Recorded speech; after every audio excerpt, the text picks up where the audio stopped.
sometimes it's a little easier to apply than some of the your drawing and the salting and everything. But what Burton told me, he's going to apply it towards this related to JKD for you, okay? So they can't prepare here.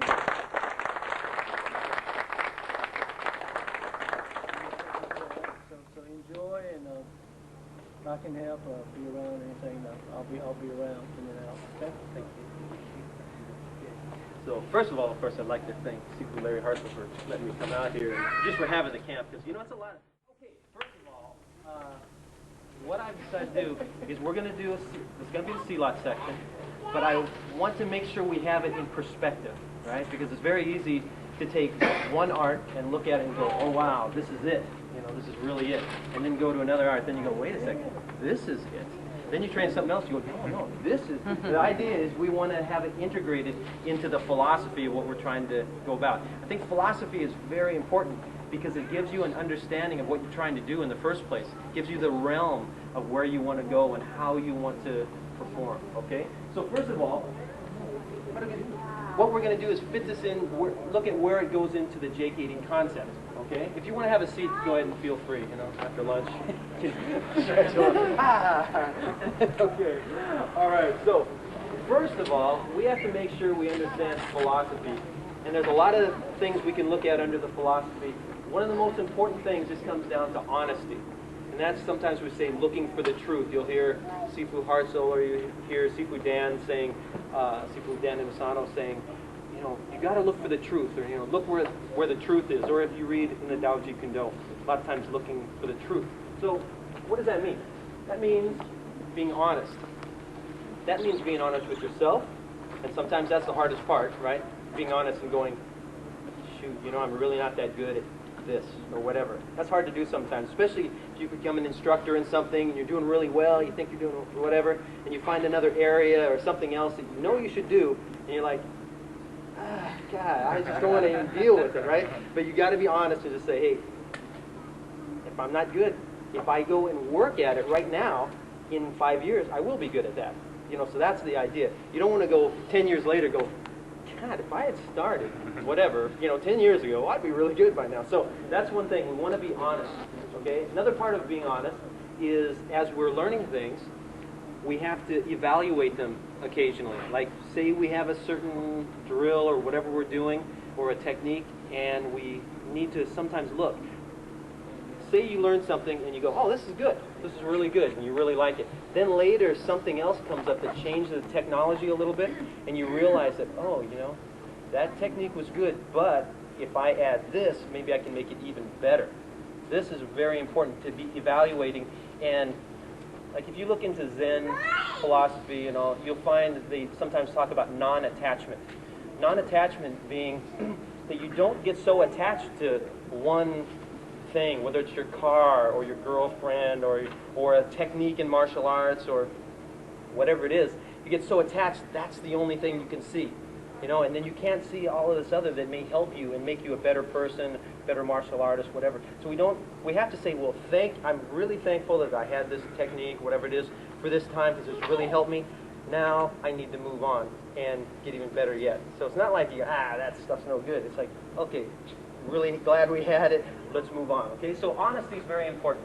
You should evaluate yourself every once in a while. And anytime we're learning things, you should be thinking. You go, is there a better way to do this? Am I doing this right? Whatever, okay?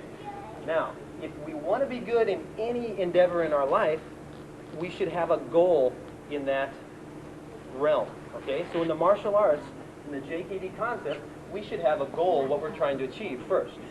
Make sense? If anything you need, you have to, I mean, if you're in your car and you go, okay, I'm going to go to Michigan, right? I mean, you have a goal, so you know you're going to get there, right?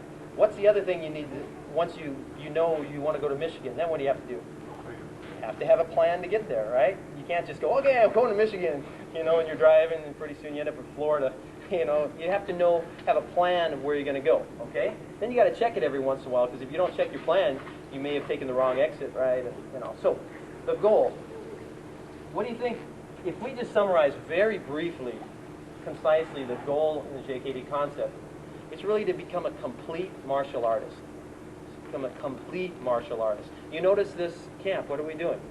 Are we doing weaponry? Yeah. Are we doing the ground fighting? Yeah. Are we doing standing? Are we doing the kicking, punching range? Yes. Are we doing throwing? Yeah. It's complete. Okay, we're doing the complete realm. And as a complete martial artist, we have the physical art, we also have the mental art. We also, that's something to work on, we'll talk about that later, right? Just being a nice person, you know, when you have, you know, you want to go around being a nice person all the time, but when you fight, then you let that animal, whatever it is, you just let it out and you just go nuts with your form still intact. But we want to be a nice person all the time. Okay, so the goal is to be a complete fighter.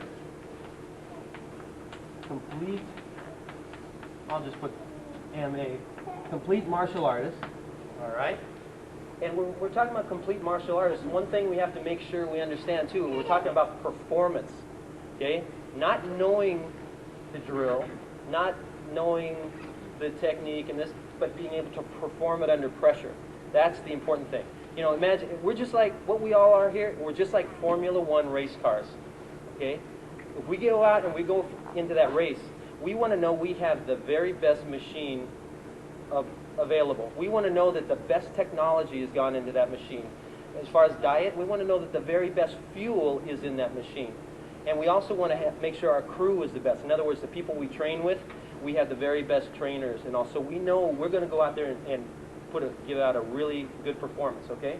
Now, if we look again at the goal, okay, basically, if we just write it down quickly, what we want to do is to be able to be, one, functional. So that means our performance is on, right?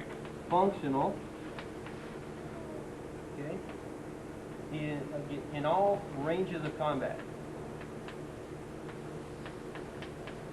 Okay, does that make sense? Want to be functional in all ranges. Not just by itself, but with or without weapons. We also have to be able to do it against one, or I'll just put multiple, opponents who are what? Armed or unarmed. And last one, in a variety of environments. Okay? That covers the whole spectrum. Okay? We're functional all the ranges. We don't keep anything out. We can do it with or without weapons. Okay? So we don't get in a spot where we go, oh man, there's a stick right there, I don't know what to do with it. We have to know, at least have a strategy for multiple opponents. It's not easy, right? But at least have a strategy and have practiced against more than one person, against one armed opponent, multiple armed opponents. I mean, obviously the best thing to do is run, right? And in different environments, because you need to know, if you're in water, maybe you're in water for some reason up to here. There's a certain way or a certain method you should use. If you're on the ice, or if you're in the snow, certain method. If you're on a nice surface like this, there's a certain method you can use, okay? So we just have to realize this. Then one more thing, okay, just so we can set this before we go into the silat. If we look at martial arts in general, what does it really consist of? Now this is where you constantly ask yourself, gosh, what is this really? What is this really about? So what is martial art? First you have ranges. Okay?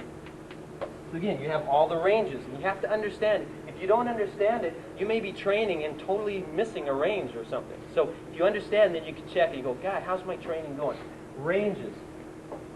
In each range, you have different postures. Okay? Postures are very important because maybe there's a posture that you don't like yourself. Maybe you look at it and go, I would never use that.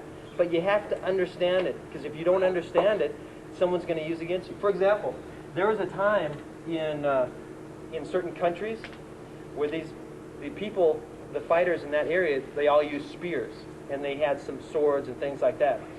And then these guys came in, these colonists, or whatever you want to call it, the intruders really, they came in and they had this really weird looking spear. It was all bulky. I mean, you couldn't throw this thing 20 feet. You know, it's all bulky and stuff. And it was weird because they went like this with it, you know? And so the guys in that area were going, look at these stupid spear. That's terrible, right? Because they didn't understand what it was about, right? Okay, so, for example, if you see a guy going like this, what do you think? Thai boxing. See, you understand the posture. Now you already have a leg up. You have an idea how they're going to attack, right? You can deal with it better. If you see a guy going like this, what do you think? What's he going to try to do, you think? Right. You see the guy going like this, right? Gracie Jiu-Jitsu, right? You have an idea what they're trying to do. Now, like posture is like this, okay? When you see a posture down like that, okay? If you don't understand this posture, you could fall right into the trap. Because what are you going to do? Guy's going like this. Almost everybody will kick him in the head. That's exactly what he wants. Because as soon as that kick comes in, imagine the foot's going to come here. He just moves forward. Look how high up he would be on the leg, and he has your leg, and you're on your back. So even if for your own self you say, I'm never going to go like this and sit down like that, okay, fine, but understand it. So if somebody does, you don't go, oh, stupid, whoa, you know, and you know, really. Okay, so if we move on, so we got ranges, we have postures in each range. Then, in each posture, for each range, we have lots and lots of what? Techniques. Okay. Now, this is what a lot of times people get hooked up on. They want to learn all the technique after technique, right? This is the main thing. But what is it? What's the difference if, like, say we took an hour or so, we had Mike Tyson come down here, say, and Mike Tyson had every one of you throwing the jab just like he does, the same technique. He showed the cross, same technique. Showed the hook, same technique. He showed how to go to the body, step out, and uppercut, just like he does, same technique, right? Then he said, okay, let's spar. Right? Now, you know the same techniques as he does, but you're going to be laying on your back probably, right? Why? What's the difference? It's the attributes. It's the quality of the way he does it. What are the attributes? Okay? So attributes. This is what makes technique come alive. For example, you may have, like earlier when we were doing in Røbekk, say somebody just taught you the technique to go, okay, you're in here, I'm going to take it, I'm going to abanico this side, and I'm going to come back here, and then I'm going to maybe scoop it out, right? That would be a technique. But what did Kunung Guru have you doing? Had you flowing. So what are you doing? You're getting the feel and finding where, the timing, and the sensitivity of where you got to put that in. Attributes are things like speed, power, timing, strength, coordination, sensitivity. Okay, and the nice thing about attributes is you can enhance all of them.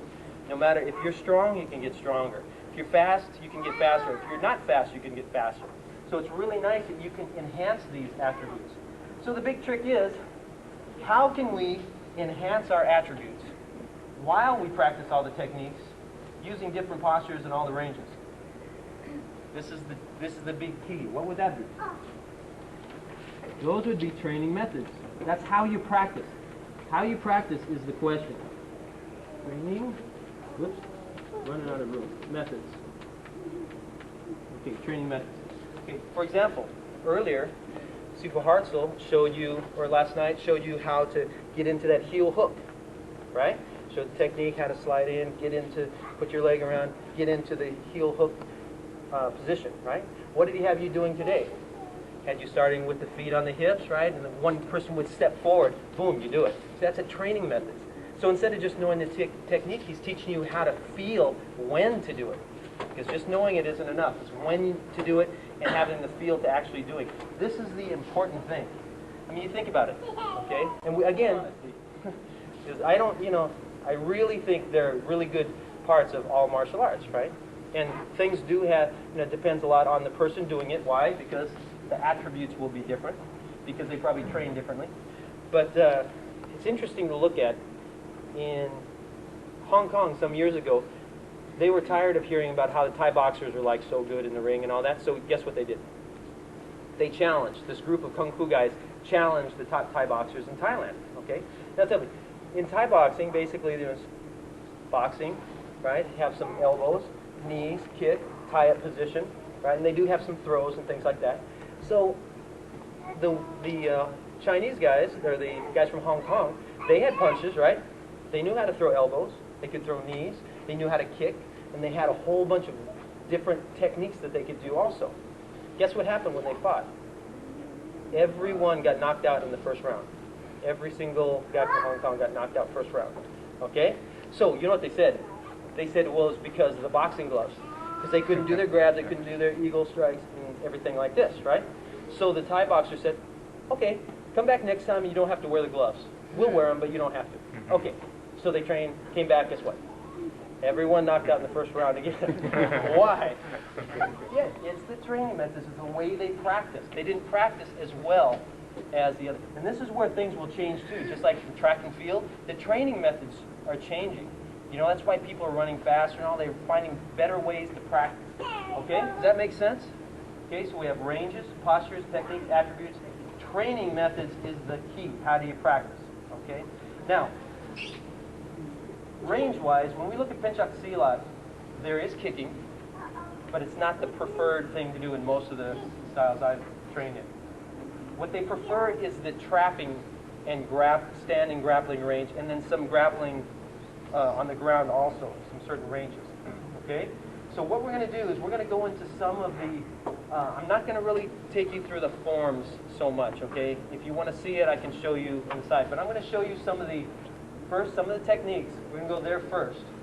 Then, after we work that a little bit, we'll go back to some of the training methods and show you how they practice it so they get good at it, okay, so they can actually perform it. Because, again, it's about performance, okay? All right, so, actually, let's, how about everybody stand up?